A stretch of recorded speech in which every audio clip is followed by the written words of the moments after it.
Donald Trump a créé une autorité internationale de transition pour Gaza et annoncé, le 29 septembre à la Maison-Blanche, la nomination de Tony Blair, l'ex-premier ministre britannique, 1997-2007, rejoindra le comité de paix international chargé de superviser la gouvernance future de l'enclave palestinienne. Blair qualifie ce plan d'audacieux et intelligent et y voit la meilleure chance de mettre fin à 2 années de guerre. Sa nomination repose sur son expérience. De 2007 à 2015, il fut émissaire du Quartet pour le Proche-Orient, États-Unis, UE, Russie, ONU. Son institut a aussi travaillé sur des scénarios d'après-guerre pour Gaza. Il bénéficie de solides appuis. À Jérusalem, Yossi Cohen, ex-chef du Mossad, le décrit comme « formidable ». À Washington, Jared Kushner et Steve Witkoff ont plaidé pour lui. Sa mission, stabiliser Gaza, lancer la reconstruction et transférer progressivement le pouvoir à l'autorité palestinienne.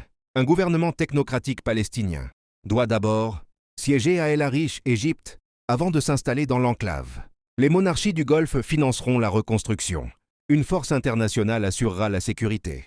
Mais aucun calendrier précis n'est fixé.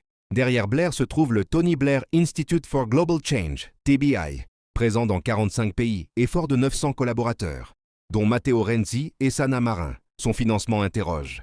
La fondation Larry Ellison, patron d'Oracle, lui a versé près de 300 millions d'euros depuis 2021, alimentant les soupçons de liens avec certains intérêts privés, notamment technologiques. Soutenu par Washington, Israël et le Golfe, Blair se heurte à des résistances. En Cisjordanie, Mahmoud Habash, conseiller de Mahmoud Abbas, rappelle que seul un gouvernement palestinien peut administrer Gaza.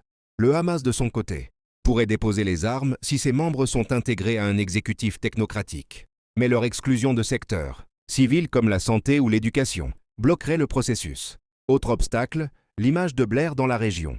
Son rôle aux côtés de George W. Bush lors de l'invasion de l'Irak en 2003 reste impopulaire. Et ces 8 années au quartet n'ont pas marqué les esprits. Pour Trump, le pari est néanmoins clair. Miser sur un médiateur capable de parler à Netanyahou et soutenu par les partenaires du Golfe, mais pour de nombreux Palestiniens, voir un ancien dirigeant d'une ex-puissance coloniale superviser Gaza ressemble à une nouvelle tutelle étrangère. Blair promet pourtant que sa mission sera limitée. Préparer le transfert du pouvoir à une autorité palestinienne réformée et renforcée.